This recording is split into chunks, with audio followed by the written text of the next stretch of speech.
చిత్రమైన పని చేశాడు నారదుడు. కంసుడి దగ్గరికి వచ్చి, కంస ఎంత వెర్రివాడి ఓయ్ అన్నాడు. నేను వెర్రివాడినా ఏమన్నాడు ఆయన అంటే, చూసావా మరి ఇంతకన్నా వెర్రితనం ఏముంటుంది? అసలు నువ్వు ఎవరిని వదిలిపెడుతున్నావో అటువంటి ఆ దేవకి మొదలుగా గల తెరవలు, వసుదేవుడాదిగా గల సర్వ యాదవులను సురలు కాని నిజము నరులు కారని పల్కి, వాళ్ళెవ్వరూ మనుష్యులు కారు. నువ్వు కిందటి జన్మలో కాలనీమి అన్న పేరు కలిగినటువంటి రాక్షసుడవు. నిన్ను శ్రీ మహావిష్ణువు సంహరించారు. ఈ జన్మలో నువ్వు కంసుడవు. నీ తండ్రి, నీ తల్లి దేవకి, వసుదేవుడు, ఇంకా నీకో విచిత్రం చెప్పనా? పక్క ఊళ్ళో ఉన్న నందుడు, ఆవులు, దూడలు ఇవందరూ దేవతలు నిన్ను చంపడానికే వచ్చాయి. అస్తమానం ఈశ్వరుడు గురించి వినడం అలవాటు అనుకోండి, భగవంతుడి గురించి చెప్పడం అలవాటు అనుకోండి, భాగవతం చదువుకోవడం అలవాటు అనుకోండి, వాడి వెళ్ళిపోయేటప్పుడు కూడా వాడి సంస్కారం అక్కడే ఉంటుంది. కాబట్టి వాడు ఉత్తర జన్మలో ఏమవుతాడో తెలుసా అండి? ఒక మహాపండితుడికి కొడుగ్గా పుట్టి చిన్నతనం నుంచే అన్ని నేర్చేసుకుని పరవశించిపోయి ఈశ్వరుడు గురించి చెప్పుకుంటూ ఈశ్వరుడిలో కలిసిపోతాడు. ఒకడికి ఐశ్వర్యం మీద ఉండిపోయింది భ్రాంతి. మార్కండేయ పురాణం నిర్దాక్షిణ్యంగా చెప్పింది. వాడు ఏమవుతాడో తెలుసా అండి? పునర్జన్మ ఇచ్చే ముందు ఆఖరి ఆలోచనని బట్టిస్తాడు ఈశ్వరుడు. ఐశ్వర్యం గురించి ఆలోచించిన వాడికి ఏమిస్తారో తెలుసా అండి? తల పగిలి చచ్చిపోవలసిన జన్మిస్తారు. అంటే తేలు కానీ, జిర్రి కానీ, పాము కానీ ఇలాంటివి పుట్టి మందసాల కింద చేరుతాయి. ఆ డబ్బులున్న చోటుకి వచ్చి చేరుతాయి. లేకపోతే ధాన్యం పోసిన అదేంటి పెద్ద పెద్ద కావుల్లా కడతారు, వాటి కింద కానీ చేరితే తనది పోతుందని బెంగ. ఎవడో వస్తాడు అక్కడికి, అమ్మో నాది పట్టుకుపోతాడేమో అని బయటికి వస్తాడు. కర్ర పెట్టి కొట్టి తల పగిలేట్టు కొడుతుంటారు. ప్రాణం తోకలోకి వెళ్ళిపోతూ అప్పుడు అనుకుంటాడు, ఈ మాత్రం దానికా ఇంత కష్టపడ్డాను, ఎవరికీ కనపడకుండా దాక్కుని తిరిగాను కొడుకులకి రక్షిద్దామని. తల పగల కొట్టించేశాడు కొడుకు అంటాడు. ఇప్పుడు మళ్ళీ ఇంకో ఉపాధిలోకి పోతాడు. ఎంత చిత్రమో చూడండి. తన భార్య పక్కన పడుకుని ఇంకొక స్త్రీ గురించి ఆలోచిస్తాడు. గోడ మీద బల్లిగా వస్తాడని చెప్పింది మార్కండేయ పురాణం. కాబట్టి ఏమవుతుంది అంటే, ఒకడు ఈశ్వరుడు గురించి స్మరిస్తూ ఉంటాడు. వాడు ఉత్తర జన్మల్లో హాయిగా ఒక మహాపండితుడు కడుపున పుట్టి ఏ లోటు లేకుండా 7 ఏళ్ళు 8 ఏళ్ళు వచ్చేటప్పటికి అపారమైన పాండితీ ప్రకర్షతో ఐశ్వర్యానికి లోటు లేకుండా 10 మందికి పెడుతూ తాను తింటూ భగవంతుడి గురించి చెప్పుకుంటూ సార్థకత పొంది ఈశ్వరుడిలోకి వెళ్ళిపోతాడు. స్మరణ ముఖ్యం బావా. నువ్వు ఇలా బతుకుతానని దేహం మీద మమకారం పెట్టుకుంటే ఏమైపోతావో తెలుసా? ఒకనాటికి గొంగళి పురుగు యొక్క నడకని చూస్తే, అందుకే గొంగళి పురుగు సీతాకోక చిలుక అవుతుంది. ఎంత చిత్రం చూడండి. నిద్రపోతే సీతాకోక చిలుక, నడుస్తూనే ఉంటే కాకి తింటుంది దాన్ని. గూడు కట్టేసుకుంటుంది, గూడు కట్టేసుకుంటే సీతాకోక చిలుక అయిపోతుంది. ధ్యానంలో ఉంటే నువ్వు ఈశ్వరుడి పాదాల దగ్గరికి వెళ్ళిపోయి నిలబడిపోతే షట్పదం అయిపోతావు. కాబట్టి ఏమైపోయింది? ఆ స్మరణల యందు శరీరాన్ని విడిచిపెట్టే ముందు గబగబా మనస్సు ఏం చేస్తుందంటే ఈ పంచేంద్రియాల్ని మూట కట్టుకుంటుంది. ఈ కళ్ళు, ముక్కు, చెవులు, నోరు ఇవన్నీ మూట కట్టుకుంటుంది, ఎత్తుక్కుంటుంది చోటు. అది ఊర్ధ్వముఖంగా వెళ్లే ప్రయత్నం చేస్తుంది, కానీ పుణ్యబలం చాలదు, వెళ్ళలేడు. అందుకని వెనక్కి వచ్చి సమయం అయిపోతూ ఉంటుంది, ఇంకా వెళ్ళిపోవాలి. ఆఖరి ఊపిరి లోపల వెతికి ఏ కన్నం దొరికితే ఆ కన్నంలోంచి పారిపోతాడు. అధోముఖంగా వెళ్ళిపోతాడు. ఒక్కొక్కసారి కళ్ళల్లోంచి వెళ్ళిపోతాడు, ఒకసారి ముక్కులోంచి వెళ్ళిపోతాడు. ఎటు వెళ్ళిపోయాడో తెలియదు, ఎవ్వడికి తెలియదు, పక్కన ఉన్నవాడికి కూడా. ఒక్కొక్కసారి రోమకూపాల్లోంచి వెళ్ళిపోతాడు. వెళ్ళిపోయి మళ్ళీ ఎక్కడికెడతాడు? ఏమీ కంగారు పడక బావా, నేను చెప్తున్నాను. గొంగళి పురుగు పాకే ముందు తన శరీరాన్నంతటినీ కదపదు. శరీరంలో ముందు భాగాన్ని ఇలా పైకెత్తి, మీరు భాగవతం బాగా అర్థం అవ్వాలంటే గొంగళి పురుగుని చూడాలి. అసలు గొంగళి పురుగు ఇలా పైకెత్తి ములగ చెట్ల దగ్గర నిలబడి, నేను అప్పుడప్పుడు చూస్తూ ఉంటాను, ఇలా పైకెత్తి ఆకు మీద ఇలా పెడుతుంది. ఎన్ని కాళ్ళుంటాయో పెట్టి ఈ వెనకాతల ఆకు మీద ఉన్న శరీరాన్ని ఇలా ముద్ద కింద లాగుతుంది. లాగితే ఈ ఆకు కొద్దిగా వంగిలా వేళ్లాడుతుంది. మళ్ళీ దాన్ని పట్టుకుని ఇలా ఎక్కి ఆ ఆకు మించి వెళ్ళిపోతుంది. అలా ఇక్కడ వదులుతూనే ఇంకో దేహంలోకి వెడతాడు బావా. ఈ మాత్రం దానికి ఎంతమందిని చంపేస్తావు? చంపేస్తే ఉండిపోతుంది ఆ శరీరం? ఉండదు, వెళ్ళి తీరుతావు ఇంకో శరీరంలోకి. కానీ చెల్లెల్ని చంపిన పాపానికి అధోగతికి వెళ్ళిపోతావు. ఎందుకు మావ ఈ పని చేస్తావు అంటే, కంసుడు అన్నాడు అంటే ఎంత గొప్ప వేదాంతం అప్పుడు చెప్తే మనసు మారే అవకాశం ఉంటుందో అది చెప్పాడు. 7 రోజులు వినేది పరీక్షిత్తుకి చెప్పారు, 7 క్షణాల్లో వినేది వసుదేవుడు కంసుడికి చెప్పాడు. కానీ వాడి మనస్సు మారలేదు. రామకృష్ణ పరమహంస ఇదే అంటారు, మేకు కొట్టడానికి మీరు మేకు సుత్తి పట్టుకుని గోడ మీద పెడతారు, కొడతారు. గోడ తనంత తానుగా కొంచెం గుల్లగా ఉందనుకోండి మేకు పెడుతుంది. గోడ ఘనీభవించిపోయి భీమైపోయింది అనుకోండి, ఎంత సుత్తి పెట్టి కొట్టినా మేకు ఉంగుతుంది కానీ గోడలోకి వెళ్ళదు. అసలు ఇక్కడ ఆర్ద్రత ఉంటే చెప్పినది లోపలికి వెడుతుంది. ఇక్కడ ఏ ఆర్ద్రత లేనప్పుడు శుకబ్రహ్మ వచ్చి కూర్చున్న భాగవతం బుర్రలోకి ఎక్కదు. కాబట్టి చెప్పాడు వసుదేవుడు వేదాంతం, ఎక్కిందా కంసుడికి. శుకుడు వచ్చి పరీక్షిత్తుకి చెప్పాడు జరిగిపోయిన కథ, ఎక్కింది పరీక్షిత్తుకి, మోక్షం పొందుతున్నాడు. పొందలేకపోయాడు కంసుడు. ఎక్కడొచ్చింది తేడా? ఇక్కడ ఆర్ద్రత లేదు. భాగవతాన్ని నువ్వు కూడా ఆ పరిశీలన చేసుకోవడం మొదలుపెట్టు. అందుకే దశమస్కంధం మొదటి మెట్టినంటే మారుతుంది భాగవతం యొక్క స్థితి కృష్ణజననానికి ముందు. అందుకని బావా విడిచిపెట్టేసేయి నీ చెల్లెల్ని అంటే ఆయన అన్నాడు, నేను అలా విడిచిపెట్టాను. నువ్వు చాలా తేలికగా మాట్లాడుతున్నావు, ఈ శరీరం అంటే నువ్వు కాదు, దీన్ని విడిచిపెట్టేయి, మరణం అంటే ఏముంది అంటున్నావు.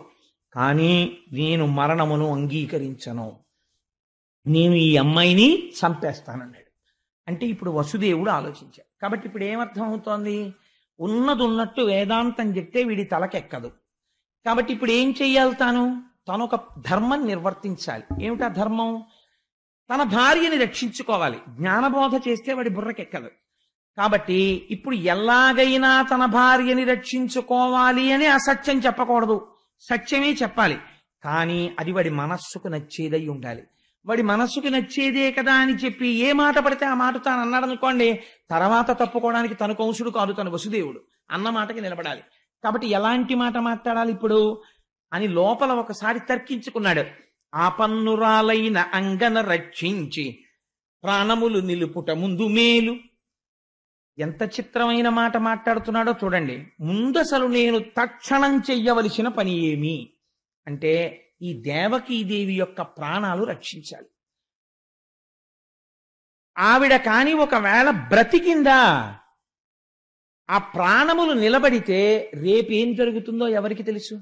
సుతులు పుట్టిననేమి సుతులకు మృత్యువు వాలాయమై వెంట వచ్చనేని, బ్రహ్మ వలన వీడు పాటేమి పొందుక ఉండనే సదుపాయమొకటి లేదే, పొంత మాకులవాన్ని దహించకపోయి వహ్ని ఎగసి దవ్వులవాన్ని దహించు భంగి, కర్మ వశమున భవ మృతి కారణములు తెలసి విరగొందయిక నేల తొట్టుపడగా. ఏమి పద్యం అండి నిజంగా! పోతన గారి ఘంటంలోంచి లోపల చేస్తున్నాడు ఈ ఆలోచన. ఏమని? ఆపన్నురాలైన అంగన రక్షించి సుతులనిచ్చెదననుట శుభము నేడు. అసలు ముందు ఈ అమ్మాయిని బతికేటట్టుగా చూడాలి. ఒకవేళ బ్రతికితే రేపేం జరుగుతుంది అన్నది తర్వాత ఆలోచిద్దాం. 8వ గర్భానికి కదా చంపేవాడు, కంసుణ్ణి చంపేవాడు పుడతాడంటున్నాడు.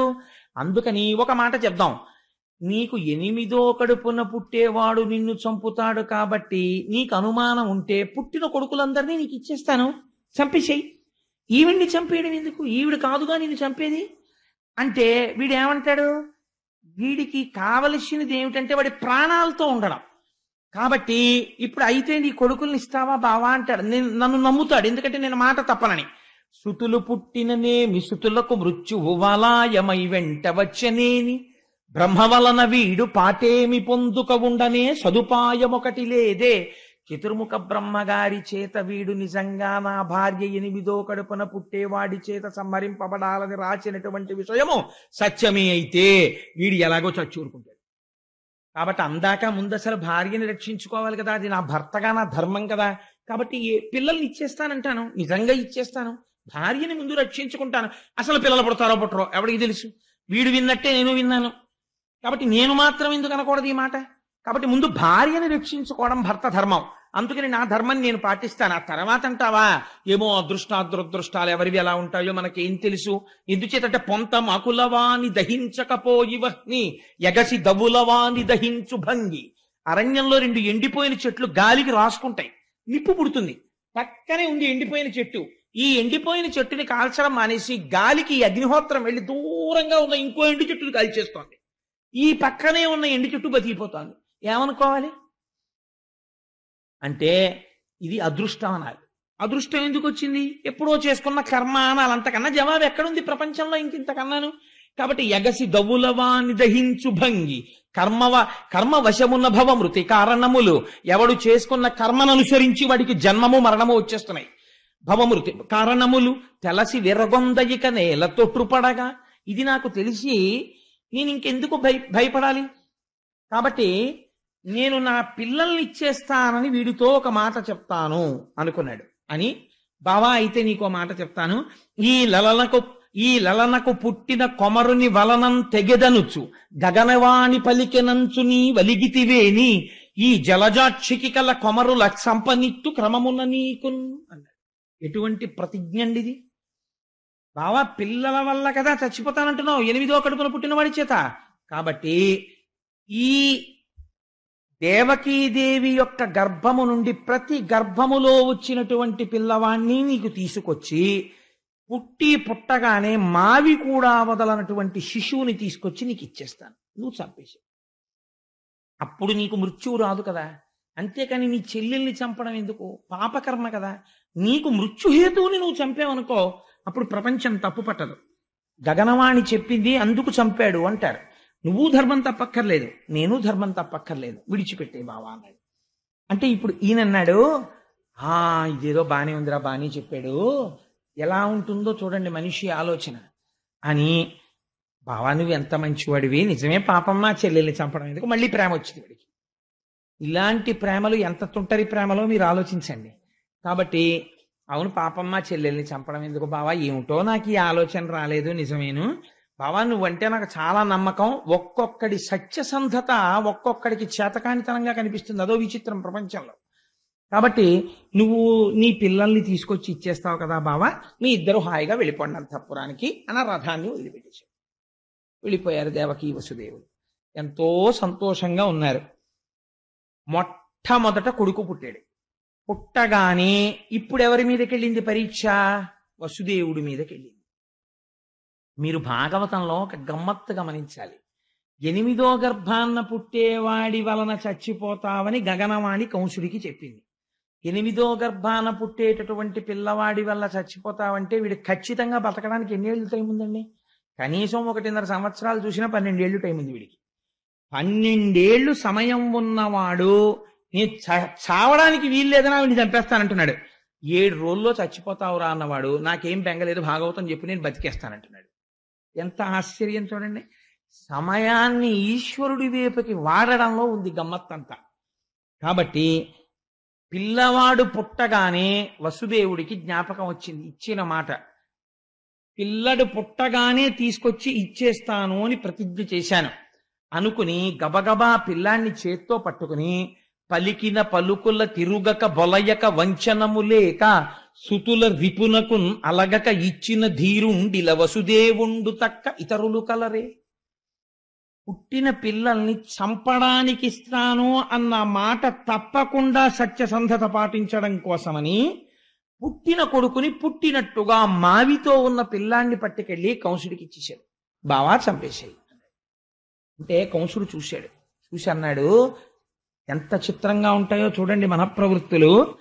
ఆ పిల్లవాడిని చూసి వాడికి ధైర్యం వచ్చింది. బావా చూసావా నువ్వు ఎంత మాట తప్పనివాడివో, పిల్లవాడు పుట్టగానే నువ్వే తీసుకొచ్చి ఇచ్చావు, నేను రాలేదు చంపడానికి. నేను రావాలమ్మో పుట్టాడు ఒకటో వాడని, నేను రాలేదు, నువ్వు తెచ్చావు. నాకు అందుకే నువ్వంటే అంత గౌరవం బావా, నువ్వు మాట తప్పవు. కానీ 8వ వాడు కదా బావా నన్ను చంపేది, 1వ వాడిని చంపడం ఎందుకు, తీసుకెళ్ళిపోన్నాడు.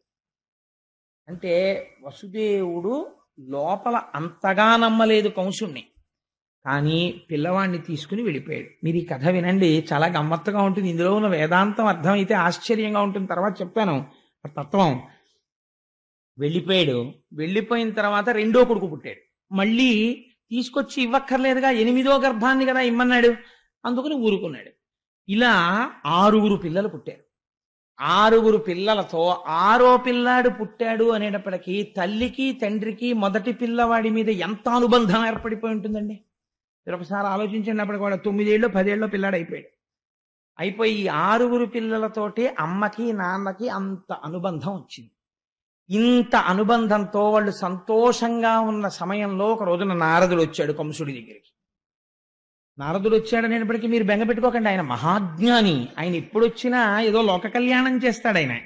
ఆయన వచ్చి అన్నాడు, ఒకనాడు నారదుండొయ్యన కంసుని ఇంటికి చనుదించి ఏకతమున మందలోపలనున్న నందాదులును వారి భార్యలు పుత్రులు బాంధవులును దేవకి మొదలుగా గల తెరవలు వసుదేవుడాదిగా గల సర్వ యాదవులును సొరలు కాని నిజము నరులు కారని తెలిపి కంసుండ నీవు రకసుడవనియు దేవమయుడు చక్రి దేవకీదేవికి పుత్రుడుగా జనించు భూతలంబును చెరుప పుట్టిన చనటి దైత్యులనెల్ల సంహరించునని తెలిపి చనియదివికి.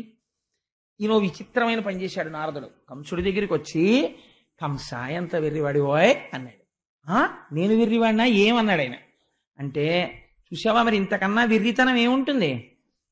అసలు నువ్వు ఎవరిని వదిలిపెడుతున్నావో అటువంటి ఆ దేవకి మొదలుగా గల తెరవలు వసుదేవుడాదిగా గల సర్వ యాదవులును సురలు కాని నిజము నరులు కారని పల్కి, వాళ్ళెవ్వరూ మనుష్యులు కారు. నువ్వు కిందటి జన్మలో కాలనీమి అన్న పేరు కలిగినటువంటి రాక్షసుడవు. నిన్ను శ్రీ మహావిష్ణువు సంహరించారు. ఈ జన్మలో నువ్వు కంసుడవు. నీ తండ్రి, నీ తల్లి దేవకి, వసుదేవుడు, ఇంకా నీకో విచిత్రం చెప్పనా, పక్క ఊళ్ళో ఉన్న నందుడు, ఆవులు, దూడలు ఇవందరూ దేవతలు నిన్ను చంపడానికే వచ్చాయి నేసరికి అని చెప్పి వెళ్ళిపోయాడు ఆయన. చనియదివికి ఊర్ధలోకాలకు వెళ్ళిపోయాడు, స్వర్గం. హాయిగా ఆ వీణ పాడుకుంటూ వెళ్ళిపోయాడు, నారాయణ అని సంకీర్తనం చేసుకుంటూ. ఇప్పుడు ఈయనకి అనుమానం వచ్చింది, నారదుడు అనవసరంగా అబద్ధాలు చెప్పడగా, కాబట్టి కబురు చేశాడు, వసుదేవుడిని 6 పిల్లల్ని పట్టుకుని రమ్మన్నానని చెప్పన్నాడు అని. అమ్మ బాబోయ్, ఇందులో ఎవడు విష్ణువాంశతో పుట్టాడో 8వ వాడికి 7 సహాయపడితే నా బ్రతుకు ఏమైపోవాలి? అందుకని ఉన్న వాళ్ళని ఉన్నట్టు సంహరించడం మంచిది అని వాడు చిత్రంగా చంపేవాడు పిల్లల్ని. 2 కాళ్ళు పట్టుకుని గిర్ర గిర్ర గిర్ర గిర్ర తిప్పి బండలకేసి కొట్టేవాడు. కొడితే పగిలిపోయేది శరీరాలకు ఎక్కడికక్కడ. అలా 6 చంపేశాడు. చంపేసి తండ్రిని, తల్లిని, దేవకిని, వసుదేవుణ్ణి అందరినీ కారాగారంలో పెట్టేశాడు. పెట్టేసి ఇప్పుడు బకుడు, తృణావర్తుడు, పూతన ఇలాంటి వాళ్ళందరినీ పిలిచి వాళ్ళతో స్నేహం చేశాడు. వాళ్ళందరితో స్నేహం చేసి 8వ గర్భంలో పుట్టేవాడు ఖచ్చితంగా నన్ను అంతం చేయడానికే పుడుతున్నాడు అని ఆశ్చర్యంతో, చాలా ఉద్వేగంతో ఎదురు చూస్తున్నాడు. ఎందుకని? ఇంకిప్పుడు బయటెక్కడో ఉండడానికి వీల్లేదు, తన కారాగారంలోనే ఉండాలి. అందులో తర్వాత వస్తున్న గర్భం 7వ గర్భం, 8వ గర్భానికి ముందు గర్భం. కాబట్టి జాగ్రత్త పడిపోవాలని దేవకీ వసుదేవుల్ని అత్యంత కట్టుదిట్టమైన కారాగారంలో పెట్టాడు. రోజు తానే వెళ్ళి స్వయంగా చూస్తూ ఉండేవాడు. అంటే పోతన గారు అంటారు, తల్లి తండ్రినైనా, తమ్ములన్నలనైనా, సఖులనైనా, బంధుజనులనైనా రాజులు చంపుదురు రాజ్యకాంక్ష చేసి అవనితరచు జీవితార్థులగుచు. రాజ్యకాంక్ష అన్నది ఎంత ప్రమాదకరమైందంటే, రాజ్యకాంక్ష పెరిగిపోయినటువంటి వాడు తల్లి తండ్రినైనా, తమ్ములన్నలనైనా, సఖులనైనా, బంధుజనులనైనా ఎవరినైనా చంపేస్తాడు. ఎందుకని? అది కంసుడే కాదు, అవని తరచు జీవితార్థులగుచు, వాళ్ళు బ్రతికుండిపోవాలి, తనకి రేపు రావలసిన పదవి అవతల వాడికి రాకూడదని చంపడానికి కూడా వెనకాడరు. రాజ్యాధికారమునందుండేటటువంటి మదోన్మత్తత అటువంటిది. కాబట్టి కంసుడు కూడా చంపాడు పిల్లల్ని. అయితే మిగిలినటువంటి మాట ఎలా ఉన్నా మీకు ఇక్కడ ఒక అనుమానం తప్పకుండా రావాలి. ఏమండి, అంత పసిపిల్లలు కదా, నారదుడు మహానుభావుడు కదా, లోక కళ్యాణకారకుడే, నారం దదాతీతి నారదహ అని ఆయన జ్ఞానం ఇచ్చేవాడే, అటువంటి వాడు 6 పిల్లలు చచ్చిపోవడానికి కారణం ఎందుకయ్యాడు? ఇప్పుడు ఆయన వచ్చి చెప్పకపోతే వచ్చిన నష్టం ఏమిటి? ఎందుకు చెప్పాడు అని మీకు అనుమానం వస్తుంది. భాగవతంలో దీనికి ఎక్కడా జవాబు లేదు. నారదుడు అలా ఎందుకు చెప్పాడు? మీకు దీనికి పరిష్కారం దొరకాలంటే దేవీ భాగవతం చదవాలి. దేవీ భాగవతంలో మాత్రం ఉంది దీనికి. అంటే మనకి రామాయణంలో ఏదైనా అనుమానం వచ్చిందనుకోండి, రామాయణంలో అనుమానం బాగా నివృత్తి అవ్వాలంటే పద్మపురాణం చదవాలి. అలాగే వెంకటేశ్వర స్వామి వారి అవతారానికి సంబంధించి ఏదైనా సమగ్రంగా తెలియాలనుకోండి, భవిష్యత్ పురాణం కానీ వరాహ పురాణం కానీ చదవాలి. అలాగే శివ సంబంధం, సుబ్రహ్మణ్య సంబంధానికి స్కాందం చూసుకోవాలి. అలాగే భాగవతంలో ఏదైనా అనుమానం వస్తే దేవీ భాగవతంలో ఒకసారి చూసుకుంటూ ఉండాలి. దేవీ భాగవతంలో ఈ రహస్యాన్ని చెప్పారు. మరీచి ఊర్ణాదేవి అని ఇద్దరు ఉన్నారు పూర్వం. వాళ్ళిద్దరికీ 6 పిల్లలు పుట్టారు. వాళ్ళు పుట్టుకతో బ్రహ్మజ్ఞానులు. వీళ్ళు 6 ఒకసారి చతుర్ముఖ బ్రహ్మగారి యొక్క సభకి వెళ్ళారు. వెడితే వాళ్ళకి ఎందుకు నవ్వు వచ్చిందో తెలియదు. నిష్కారణంగా బ్రహ్మగారు కూర్చునుండగా ఓ నవ్వు నవ్వారు వాళ్ళు. నవ్వితే పెద్దల ఎడల జాగ్రత్తగా ఉండాలి, పిచ్చి నవ్వు నవ్వకూడదు. ఆయన అన్నారు, మీకు నన్ను చూసి నవ్వు వచ్చింది కాబట్టి రాక్షసుడి కడుపున పుట్టండి అని చెప్పించారు. వాళ్ళు 6 కాలనేమికి కుమారులుగా జన్మించారు క్రిందటి జన్మలో.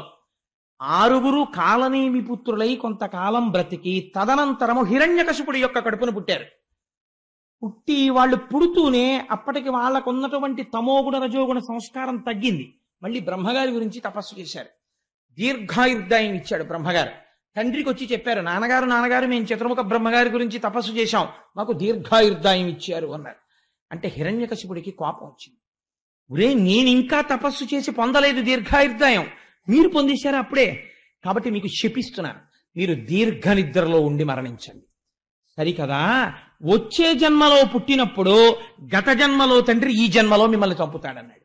అందుకని హిరణ్యకశిపుడి కడుపున పుట్టిన పాపానికి వాడికి అదే పని, ప్రహ్లాదుని చంపేస్తానని కదా అన్నాడు.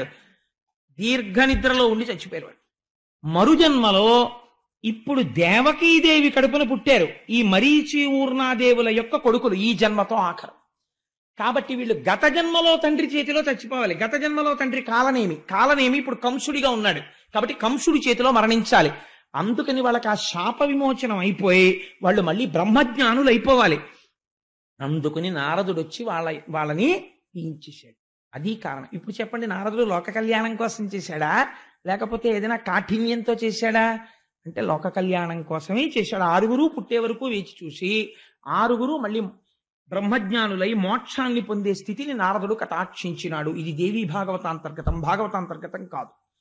సరే, దీని తరువాత కారాగారంలో దేవకీ వసుదేవులని అట్టెపెట్టాడు. కానీ లోపల మాత్రం కుమిలిపోతున్నాడు. ఎందుకని? జ్ఞానకలునిలోని శరదయువోలే, గతములోని దీప కలికవోలే, భ్రాత ఇంటనాక పడియుండె దేవకీమాత విశ్వగర్భ గర్భుయగుచు అంటారు పోతన గారు. జ్ఞాన కలునిలోని శారదయువోలే, ఒక్కొక్కడు ఉంటాడు, వాడు మహాపండితుడు, కానీ ఉన్నది ఉన్నట్టుగా యథార్థం చెప్పడు.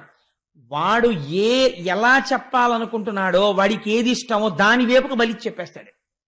అది జ్ఞాన కలునిలోని శారదయువోలే, ఘటములోని దీప కలికవోలే, కుండలోపల వెలుగుతున్న దీపంలా లోకములన్నింటినీ తన కడుపులో పెట్టుకున్నటువంటి శ్రీ మహావిష్ణువుని తన కడుపులో మోయవలసినటువంటి దేవకి కంసుని యొక్క కారాగారమునందు మగ్గుచున్నది. ఈ స్థితిలో ఒక చిత్రం జరిగింది. శ్రీమన్నారాయణుడు తాను అవతరించాలనుకున్నాడు. తనకన్నా ముందు శేషుడు బయలుదేరుతున్నాడు. ఆదిశేషుడు ముందు అన్నగారిగా పుట్టాలి. అందుకని యోగమాయని పిలిచాడు. ఆయన యొక్క మాయాశక్తియే ఈశ్వరుడికి, ఈశ్వరుడి యొక్క మాయాశక్తికి అభేదం, వాళ్ళిద్దరూ విడివిడి ఉండరు. ఆ మాయాశక్తిని పిలిచాడు. పిలిచి ఒక మాట చెప్పాడు, నువ్వు భూమి మీదకి వెళ్ళు, అక్కడ కంసుని యొక్క కారాగారంలో దేవకీ వసుదేవులు ఉన్నారు. వసుదేవుని యొక్క భార్యలందరినీ ఖైదు చేశాడు కంసుడు. ఒక్క రోహిణి మాత్రం నందవ్రజంలో నందుడి దగ్గర ఉన్నది. కాబట్టి ఇప్పుడు ఆ వసుదేవుని యొక్క తేజస్సు దేవకీ గర్భంలో ఉంది, 7వ గర్భంగా. అది శేషుడి యొక్క అంశ ఉంది అందులో. అందుకని ఎవ్వరికీ తెలియకుండా ఆ గర్భస్థమైన పిండమును వెలికి తీసేసాయి. గర్భస్రావమైందని అందరూ అనుకుంటారు. ఈ పిండమును తీసుకుని వెళ్ళి నందవ్రజంలో ఉన్నటువంటి రోహిణీ గర్భమునందు ప్రవేశపెట్టు. అప్పుడు ఇక్కడ జారిపోయినటువంటి పిండము అక్కడ పెరుగుతుంది, పెరిగి అక్కడ వర్ధిల్లుతాడు. బలరాముడన్న పేరుతో జన్మిస్తాడు శేషుడు. నన్ను సేవించాలని కోరుకుంటున్నాడు. అందుకని నువ్వు వెళ్ళి ఈ పని చెయ్యవలసినది అన్నాడు. యోగమాయ బయలుదేరి వచ్చింది. 7వ గర్భంలో దేవకీదేవి గర్భము నిలిచి సంతోషంతో ఉన్న సమయంలో దేవకీదేవి కడుపులో ఉన్నటువంటి పిండాన్ని పైకి లాగి నందవ్రజంలో నందుడి దగ్గర ఉన్నటువంటి వసుదేవుని యొక్క భార్య అయిన రోహిణీ గర్భంలోకి ప్రవేశపెట్టారు. ఇవాళ మనం భాగవతం చెప్తే ఇది జరుగుతుందా అని మీరు ఎవ్వరూ అడగక్కర్లేదు. జరుగుతున్నాయి కదా ప్రపంచంలో. అంటే అప్పుడు మహర్షులు ఎప్పుడో చేశారు, భాగవత కాలంలోనే మన వాళ్ళు దీన్ని. తెలుస్తోంది కదా. కాబట్టి బలము మిగుల కలుగ బలభద్రుడని లోక రమణుడగుట్ట చేసి రాముడనియు సతికి పుట్టె గర్భ సంకర్షణంబున సంకర్షణుండనెడి ఘనుడు సుతుడు. పోతన గారు అన్నారు, బలము మిగుల కలుగ బలభద్రుడని, చాలా బలవంతుడైనటువంటి వాడు కాబట్టి ఆయనకి బలభద్రుడు అని పేరు.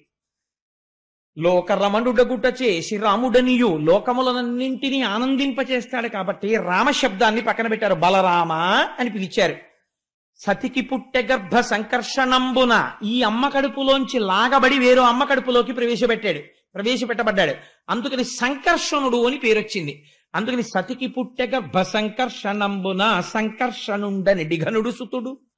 ఆ విధంగా సంకర్షణుడన్న పేరుతో బలరాముని యొక్క ఆవిర్భావము జరిగినది. కృష్ణావతారమునకు ముందు బలరాముడు ఆవిర్భవించాడు. తదనంతరము ఇప్పుడు కృష్ణ పరమాత్మ ఆవిర్భవించాడు. ఆయన యొక్క అంశ, ఆ పూర్ణమైనటువంటి ఆ తేజస్సు బయలుదేరి వసుదేవుడిని ఆవహించింది. వసుదేవుడిలోంచి ఆ తేజస్సు దేవకీ గర్భంలోకి ప్రవేశించింది. నాకు చాలా ఇష్టమైనటువంటి పద్యం ఒకటి ఉంది భాగవతంలో ఈ స్థితిలో. అంటే నేను ఇలా చెప్పానని తల్లులు వేరొకలా భావించకండి. గర్భిణీ స్త్రీలకి కలిగేటటువంటి వికారములను గురించి ఇళ్లలో అనుకుంటుంటారు. దాన్ని పోతన గారు ఈశ్వరపరం చేశారు. ఎంత గొప్పగా వర్ణన చేశారో చూడండి. సలిల మావిల నాగ జఠరార్భకునిగా నజననికై వడి ఘర్మ సలిల మొప్పే ఒగితేజమాయింతి ఉదరిఢింపకు కొల్వగదిసిన క్రియ దేహ కాంతి మెరయ పవనుడా కొర్మ గర్భస్థుని సేవింపనులపెనా మిక్కిలియార్వులమరే కుంభిని ఆలేమ కుచ్చిగునర్చింప చొచ్చు భంగిని మంటి చొరవదనరే గగన మిందువదన కడుపులో బాలు సేవలకు రూపుమెరసి వచ్చినట్టు బయలు వంటి నడుము బహుళమయ్యను పంచభూతమయుడులోన బొదల సతికి. సాధారణంగా గర్భిణి అయినటువంటి స్త్రీలకి కొంచెం శరీరమునందు బరువు పెరగడం చేత చెమటలు పడుతుంటాయి తరచు. అలాగే శరీరమునందు విశేషమైనటువంటి శ్రమ చేత నిట్టూర్పులు కలుగుతుంటాయి, ఊపిరి భారంగా తీస్తుంటారు. మట్టి తినే అలవాటు కొంతమందికి ఉంటుంది. మట్టి తినాలని, లేకపోతే ఏదో విచిత్రమైనటువంటి కోరికలు పుడుతుంటాయి, అది తినాలి ఇది తినాలి అని. కాబట్టి పోతన గారు అంటున్నారు, పంచభూతాలు ఉన్నాయి కదా, పృథివాపస్తేజో వాయురు ఆకాశాలు. ఇందులో నీటికి కోరిక పుట్టిందిట. ఆ కడుపులో లోకములన్నింటినీ పరిపాలించేటటువంటి పరబ్రహ్మం ఉన్నాడు. కాబట్టి మేము సేవించద్దు అని జలములు తమ అంశగా వెళ్ళి దేవకీదేవికి చెమటగా మారాయి. అలాగే అగ్నిహోత్రం ఉంది బయట, తేజస్సు. ఈ తేజస్సు మేము వెళ్ళి స్వామిని అర్చించుకోవాలని దేవకీదేవిలో ఉన్నటువంటి తేజస్సుగా మారి మరింత ప్రౌఢమైంది. గాలి మేము ఈశ్వరుణ్ణి సేవించాలి కదా అని బాగా లోపలికి వెళ్ళి కృష్ణ పరమాత్మకి తగిలి నమస్కరించి విట్టూర్పుగా పైకొచ్చింది. మట్టి లోపల ఈశ్వరుడికి తగలాలన్న కోరికతో దేవకీదేవికి మట్టి తినాలన్న కోరికగా మారి ఆవిడ తింటే లోపలికి వెళ్ళి కృష్ణుణ్ణి సేవించుకుంది. ఆకాశం పరమాత్మని సేవించుకోవాలన్న కోరిక కలిగి స్వామి శయనించినటువంటి ఈ ప్రాంతం ఉంటుందే, ఇది ఇప్పటి వరకు సన్నని నడుమున్నటువంటి దేవకికి విశాలమైన నడుమైంది. కాబట్టి ఆకాశం పెరిగిందిట, కృష్ణుణ్ణి సేవిస్తోందిట. ఇలా గర్భిణి అయినటువంటి దేవకీదేవిని కృష్ణుడు కడుపులో ఉన్నందుకు 5 భూతములు సేవించాయన్నారు. ఈశ్వరానుగ్రహం ఎలా ఉంటుందో నిజంగా మహానుభావుడు ఒక గర్భిణీ స్త్రీ పొందేటటువంటి అవస్థని ఈశ్వరానుగ్రహంగా మార్చి దర్శనం చేయడంలో పోతన గారి స్థితిని మీరు చూడండి. ఆ దృష్టికోణం ఉన్నవాడు బ్రహ్మం కాకపోతే ఇంకేమవుతాడండి? అటువంటి పోతన గారి పద్యాలు, అటువంటి ఆంధ్రదేశంలో మనం పుట్టి పోతన గారి పద్యాలు చెప్పుకోకపోతే ఇంకా మనం నిజంగా ఆయనకి వారసులమని ఏ ముఖం పెట్టుకుని చెప్పుకుంటాం? అంతటి మహానుభావుడైన